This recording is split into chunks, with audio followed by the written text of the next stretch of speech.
Namaste dear friends. Today we are going to see how to design a steel built-up column with two channel sections which are placed face to face and connected with a lacing system. The particular problem we are going to solve by using IS 800 2007. So our problem statement is design of built-up column for the following data. Channel section which are placed face to face, providing single lacing system with a bolted connection, height of column as a 9 meter. Both the ends of the column are hinge, factored load as a 1500 kilonewtons, steel of grade Fe410 and bolt of grade 4.6. In this case, in the last, we are going to see how to design a welded connection for the same, that is in between lacing and flange of the channel section. Typically, we are going to solve this problem for a bolted connection, but at the end, we'll see how to design welded connection. So I'm requesting you to refer this video till end. For particular problem, we can see the limit state design of steel structures by S.K. Duggal. As per given data, we can say the steel of grade Fe for the steel of grade Fe410, Fu as a 410 Newton per mm square, Fy as a 250 Newton per mm square. Then partial factor for the safety gamma M0, gamma M1, gamma MW, gamma MB, as per the specifications given in IS code. As mentioned in the problem, the axial compressive load as a 1500 kilonewton and the height of column or length of column as a 9 meter. So here effective length of the column that we can calculate by using clause number 7.2.2, page number 45, where they mention the typical value for the column which is having hinge connection. So here the value of K is a 1. So the height of column or the effective length of column becomes 9000 mm. As we are interested to design here column which is made up with two channel sections which are placed face to face. So in such cases, we are assuming axial compressive stresses FCD as a 150 Newton per mm square. Particularly this value we can take as per our requirement and the judgment. So here we are assuming it as a 150 Newton per mm square. As per clause 7.1.2, we know that PD is equal to A into FCD. So here A is unknown. PD we are considering it as a 1500 kilonewton as it is factored load which is mentioned earlier. So here PD is equal to A into FCD which gives us the area effective required. So here AE as a 10,000 mm square which we are getting. So the area required for single channel will become 5000 mm square. So as per our requirement we can select a section from a steel table or from the IS 800 2007. So here we are going to take the channel section. So here we are selecting ISMC 350 at 413 Newton per mm square as it is having area more than this 5000 mm, that is the required area. So the specifications of the section are as the section properties are providing as we are going to provide the 2 ISMC 350 at 413 Newton per meter. So here the gross area is a 5366 mm square. It means that for a two channel section this area provided is a larger. So here we can say the area provided is a safe. Now all these values we can take from the steel table or IS 808 particularly for the steel sections. So here RXX, RYY, CYY, this value and the gauge distance 60 mm. Now as we have selected section, but now here our main consideration becomes is that section is a safe or not. So for that purpose, as here we are going we are providing two channel sections which are placed face to face. It means that now this is a combined built up column. So here while designing such a column, we are calculating effective slenderness ratio considering the moment of inertia about XX is equal to moment of inertia equals to y-axis. So in such a cases, when we are trying to design such a problems, here the minimum radius of gyration for such a cases for a built up column we are assuming it as a rxx equals to r minimum. Rxx equals to R minimum. Whether if we design particularly in such cases, Rxx is equals to RMMN. That is our assumption. But when we are designing channel section singly, means single channel section as a column only, then here R minimum will be RYY. As this is a built up column, so the RXX now we are assuming it as a R minimum. So as per clause number 7.7.1.4, we are increasing 5% value of lambda e, so that we are getting sufficiently smaller value than of the capacity of the section than the required. So 5% we are decreasing it, and particularly this part is mentioned in a clause number 7.7.1.4. So here lambda is equal to 1.05 into KL upon R minimum. In case of a batten section or batten column, we are considering it as a 1.1. So in such cases, in case of a batten column, we are increasing lambda by 10%. So in our case, we are going to increase it by 5% as this is a less column or lesson. We are providing connection with a lessening. So lambda e we are getting it as a 69.48, and that we need to calculate the capacity of the section. As already we have selected a section, but we need to check its capacity. So here the strength of column by considering height as a 9000 mm, the effective slenderness ratio we have already calculated as 69.48. So here lambda e as a 69.48 and Fy as a 250 Newton per mm square. By considering these values, also we need to check the buckling class of the section from the table number 10 as per IS 800 2007 clause number 7.1.2.2. If we'll see particularly for the built up members, then the buckling class is a C. So for any built up section, if we are going to design, then the buckling class becomes C. So from table number 9C, for the buckling class C, the value of FCD, particularly for the yield stresses Fy equals to 250, we are going to assume, as we have selected the steel of grade Fe410. So as lambda is a 69.48, from this table 9C, we are getting it as a lambda E for 69.48. The upper limit is 70 and lower is 60. So from this interpolation, particularly see these values are already mentioned in the steel table. So after taking interpolation, we are getting FCD as a 152.83. So as the value of FCD uh, we have calculated, then we can directly go for the design capacity of the section. So we know that PD is equal to A into FCD. So PD is equal to 2 into the area of a single channel, that is the total area of the column into the value of FCD. So value here, the design capacity of the section, we are getting it as a 1640 kilonewton, which is sufficiently greater than the required capacity 1500 kilonewton. So we can say the section which we have provided is okay. As our column is safe to take the axial compressive loads which are acting externally, now here we are going to calculate the spacing required between two channel sections. So here we are assuming that the moment of inertia about xx, here particularly in this diagram, the moment of inertia about xx axis is equal to the moment of inertia about y axis, or in this is our case the moment of inertia about bb axis. Particularly when we are calculating the moment of inertia about BB axis, we need to take the help of the parallel axis theorem.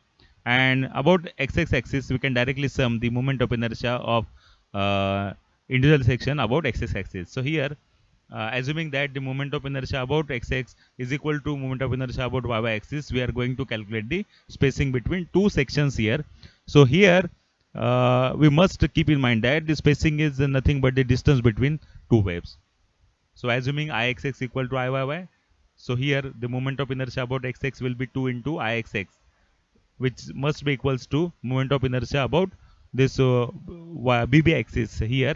So now this BB, this moment of inertia of individual axis now shifting to the BB axis. So here it will be 2 into Iyy plus A in bracket S by 2 minus Cyy. So this S is nothing but the spacing here. Okay. So As the column we are placing face to face, then the sign is a minus sign which we are going to use. Otherwise, in case of back to back, we are providing here is a plus sign. Why it is so, you can see the video of why we are going to provide spacing in the same playlist. Now, after calculating the same, we are getting S as a 315.8 mm. So, nearly equals to 320 mm. Now, in this particular calculations, you have to solve step by step in your calculator. If you are uh, putting this S as unknown in your calci, then it shows somewhat wrong value, as the total equation is now the quadratic equation. Okay. So I'm advising here to calculate the spacing in step by step manner, so that you can get direct this 320 mm answer. As here we have calculated the spacing between two channel sections. Now we are interested to calculate this uh, safety of this component column. This component column is nothing but the particularly the section which is available between two lacing plates. So here this A1 distance we are going to calculate and check its safety, as this section becomes now component section which is having uh, individual capacity for this particular length, and if the total loading will act through single column, then this part will buckle. So we need to check its capacity, and for that purpose we are going to calculate its length, and this particular part is called as a component column. So here for a single lacing system, we are going to assume, and we are also assuming that the bolt which is provided for the lacing system with a overlap pattern. So here two lacing systems are overlap over one another, and a single bolt is provided for the same. Now, as here for this calculation of component column, we are assuming theta as a 45-degree as per clause number 1.7.6.4, and that theta should range between 45 to 60 nearly. So you can check this particular clause in 1.7.6.4. So A1 we are getting it as a 400 mm. So here S minus 2G is nothing but the gauge distance which is available from this part. So the total spacing we are getting from this edge to this edge, and we are reducing the particularly this distance from the web part, and that distance is nothing but the gauge distance, so that we are getting the total height of the column. So height we are getting it as a 400 mm, and this component column can be checked for the by considering the minimum radius of gyration of the individual section. So for individual section, RYY is minimum, so A1 divided by RYY is equal to 400 divided by 28.2, and that the value we are getting it as a 14.18, and that must be less than 50, or we can say it again, it must be less than 0.7 lambda e. So in both the cases it is satisfying the check, so we can say it is okay. As we have calculated the spacing and the particularly the safety checks for the component column, here we are going to design the lacing flat or the lacing plate which we are going to provide in between the columns for the connections. So first step is to calculate the loading calculations for the lacing plate. The transverse shear force acting in the lacing plate, we are taking it as a 2.5% of the axial compressive load, and that is a 37.5 kilonewton. Then the longitudinal shear force VB as a VT by N, so it is 18.75 kilonewton, and the maximum compressive force in each lacing flat that we can calculate by using formula VT by N. This N is nothing but the number of faces connected with the lacing or batten. So here value of N we are taking it as a 2. So VT by N cosec theta. So again the value it as a, we are getting it as 26.51 kilonewton. So we are designing lacing plate for this maximum force, which is a compressive force which is acting in the lacing plate, and this is nothing but 26.51 kilonewton. Now, before calculating the dimensions of the lacing plate, we need to assume the diameter of the bolt. So here we are assuming diameter as a 16 mm, so D0 as a 18 mm, edge distance 30 mm, and a pitch as a 40 mm. This is basic data we are using for the calculation of the dimensions of the lacing flat.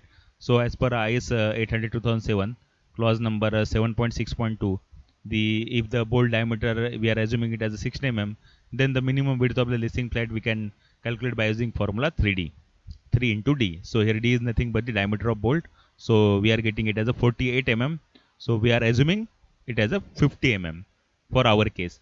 Then the effective length of the lacing plate, again the formula is S minus G into cosec 45. So we are getting the effective length of the lacing plate. It is nothing but the length between two bolts, the length of lacing between two bolts.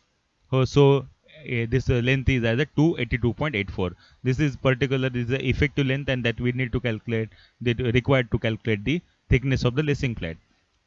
This is the effective length, so the overall length of the lacing plate becomes 282.84 plus 2 edge distances. That is the distance we need to add on both the sides after the bolt. So here the length we are getting, final length is as 342.84. Nearly we are assuming it as a 350 mm. And the maximum thickness we can calculate by using formula for the lacing plate as a 1 divided by 40 into effective length of the lacing plate, and that is 282.84.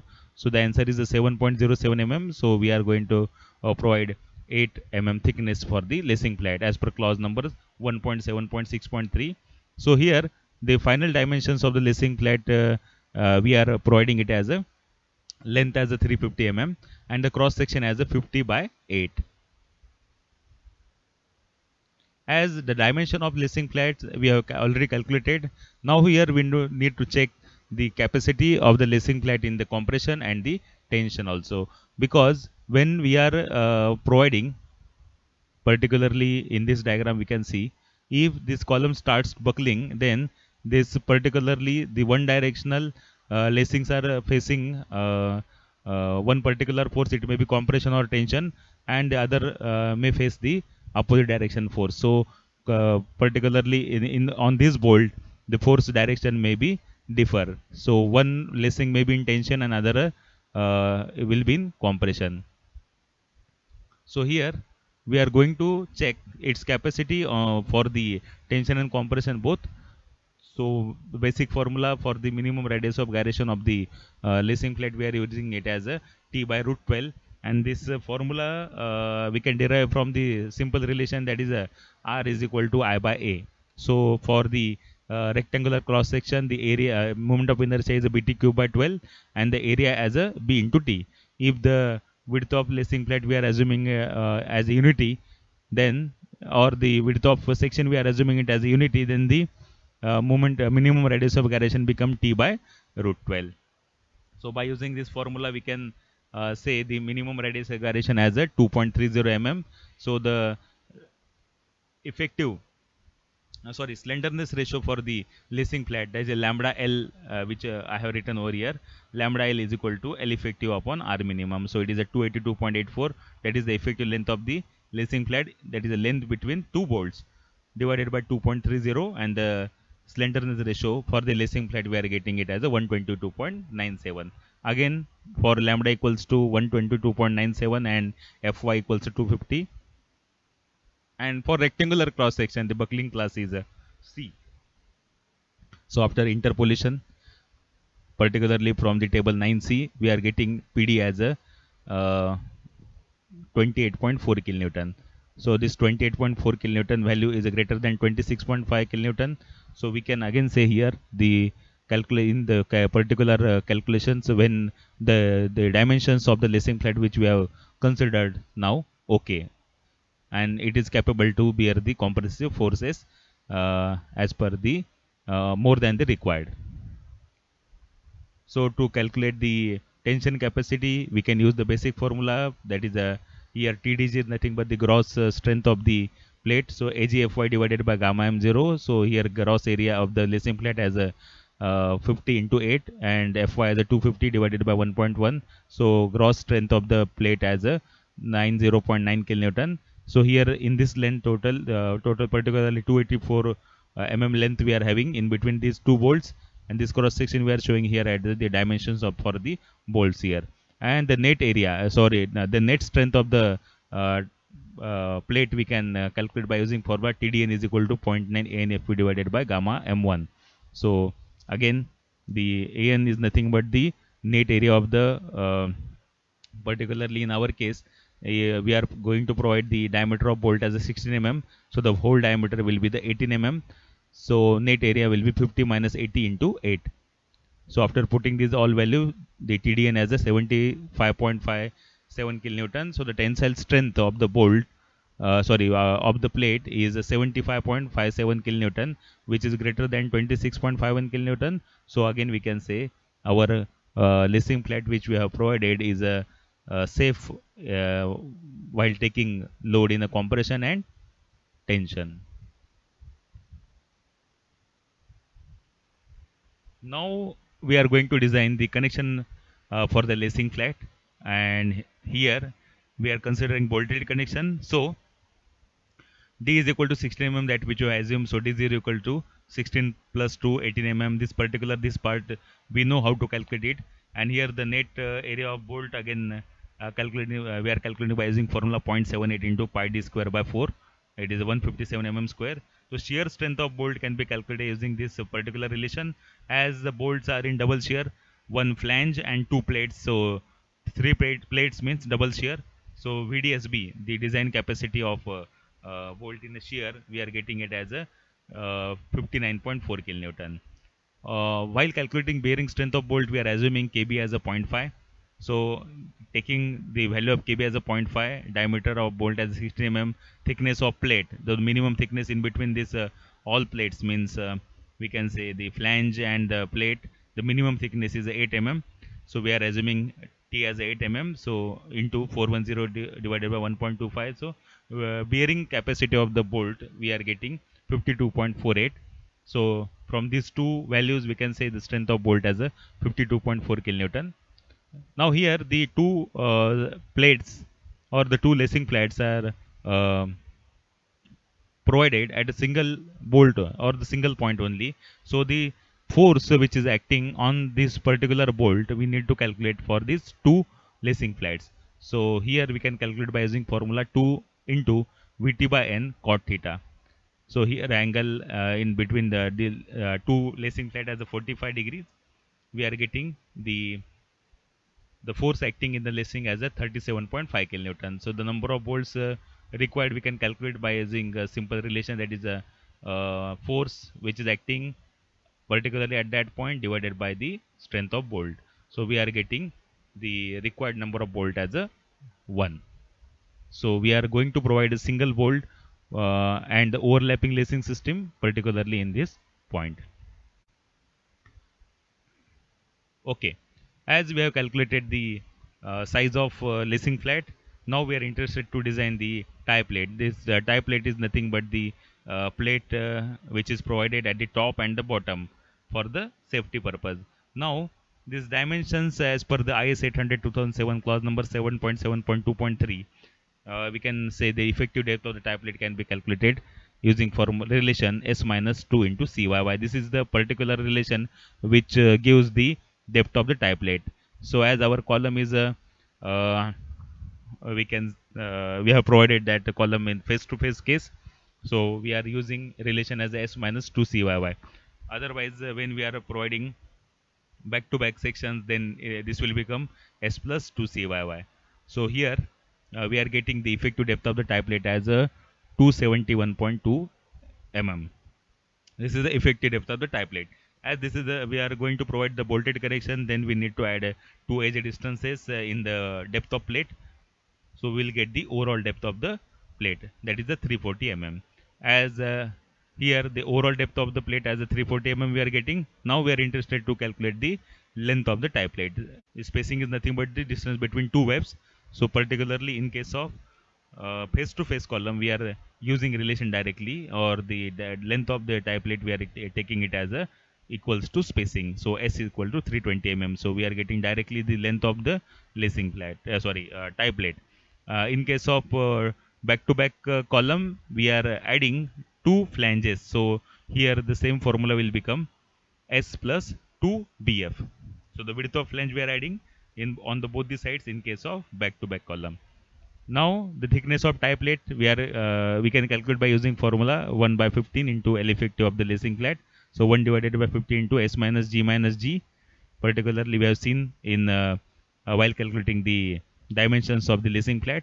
So here thickness we need to provide a minimum as a 4 mm. So nearly equals to 8 mm we are going to provide, because already we are going to provide the thickness for the lacing plate as a 8 mm. So for the tie plate we are again providing the thickness as a 8 mm here. Now we are, as the depth of the tie plate is sufficiently larger, that is the 340 mm. Here we are going to provide 4 number of bolts.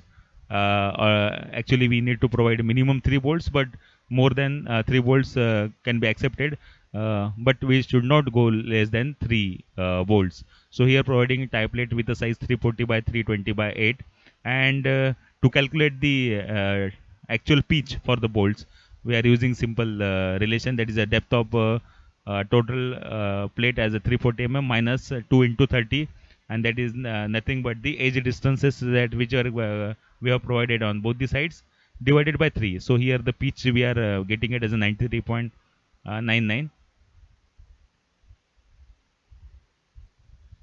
So the pitch we have provided is greater than the specifications. So here the 90 mm length is greater than 40 mm, and again the 200 mm, that is the maximum amount of pitch which we are going to provide as per the IS 800 2007.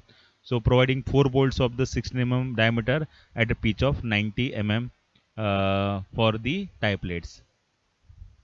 So this will be the scenario for the diagrams, and that we need to calculate at the end. And particularly for our case in tie plate we are going to provide 4 bolts, and with the spacing, the 2 channel section we are going to place at a 320 mm. Okay, now we are assuming for the same case, if we are going to provide welded connection in between flange and lacing flat, then what will be the calculations? When already we have seen, we have calculated the spacing for the 2 sections as S equals to 320 mm. Then the maximum compressive force already we have calculated for the lacing flat as a 26.51 kilonewton. Now here we are trying to provide the welded lacing flat. So we don't know the dimensions of the bolt or something. So here we can't use the formula for the width of lacing flat as a 3D. So here we are providing effective length of the welded lacing flat as a 0.7 into spacing into cosec theta. So this particular length we are calculating as a effective length, and this length is nothing but the 316.78 mm. So the minimum thickness of lacing flat will be 1 by 14th of the L effective of the lacing flat, and that is 1 by 14th of the 316.78, 7.91 mm. Nearly we are taking it as a 8 mm. So providing the size for the lacing flat as a ISF 60 by 8 mm. So here ISF means Indian Standard Flat, and we are assuming this 60 mm as a width of lacing flat. We can take it as per our requirement. It may be 50 mm, 60 mm, 70 mm. Again, it depends upon the amount of loading which we are going to transfer. So here 60 mm is sufficient for our case. Now again, as we are providing the size of lacing flat as a 60 by 8 mm, we need to check its capacity in the compression. So R minimum equals to T by root 12. Already we have seen how to calculate this particular parameter here. So lambda 1 we are getting slender ratio for the lacing flat as a lambda L 137.13, which is less than 145. So we can say it is okay. And we are getting 137.13 as a lambda 1 and Fy as a 250 Newton per mm square. Again, for a rectangular section, buckling class is C. So after interpolation, we are getting the value of FCD as a 68.52. And the capacity of the section as a PD is equal to 60 into 8. That is the cross section of the lacing flat into FCD. And that value of the design capacity of the lacing flat as a design compressive capacity of the lacing flat as a 32.88 kilonewton, which is greater than 26.51 kilonewton. So the size which we have provided 60 by 8 is sufficiently okay. Now here we are interested to design the welded connection in between the lacing flat and the flange. So here we are assuming the overlapping as a 70 and that should be lesser than the width of flange. In our case, the width of flange is BF as 100 so we need to provide lesser than that, but it should be greater than the 4 into thickness of the lacing flat, or we can say thickness of the thinner part to be joined. So 4 into 8 that is 32 or again we can say it should be greater than 40 So in both the cases it is safe, and again it have length lesser than width of flange. So we are going to provide 70 overlapping. So if we are providing 70 overlapping, then the total length of weld we are getting as a 70 plus 70, and in this case width of flange width of lacing flat as a 60 plus 60. So the available length of weld will become 260 Now here if we are interested to calculate the size of weld to be provided, then we need to take a look of IS 800 2007, and from that table number 21, if the thickness of flange is 13.5 and the thickness of uh, thinner part, that is lacing flat, as 8 we can say here from the table number 21 the minimum size of weld that we can provide as a 5 as the thickness of thicker part is the 13.5 and the maximum size of weld is equal to 3/4 of 8 by considering the rolled section. So here we need to provide a size of weld in between 5 to 6 So we are assuming size of weld as a 5 and we need to check its safety. So the length of weld required can be calculated using formula PdW is equal to LWTT Fe divided by root 3 gamma mw. So considering the LW as an unknown, and by putting the values all the values as per the requirement, here we know that TT is nothing but the throat thickness, which is equal to zero point 0.7 into S. So we are getting length of weld required as a 47.99 So here the minimum length of weld to be provided is nothing is equal to 47.99 and already we have decided to provide length of weld as all around, which is shown as shown in the diagram. So the total length available is the 260 and the required is only 47.99 So we can say the size of weld 5 is okay. So here in this particular problem we have seen how to design a built-up column which is placed face to face with a lacing system, and in the same problem we have tried to solve the connection by using bolted as well as the welded connection. So particularly in such a cases, if you are interested to calculate the connections by using welded part, then you can replace the calculations of the bolted connection and directly put down the same part which you have seen over here. Thank you for watching. Press bell icon for instant updates and don't forget to subscribe my channel. Thank you.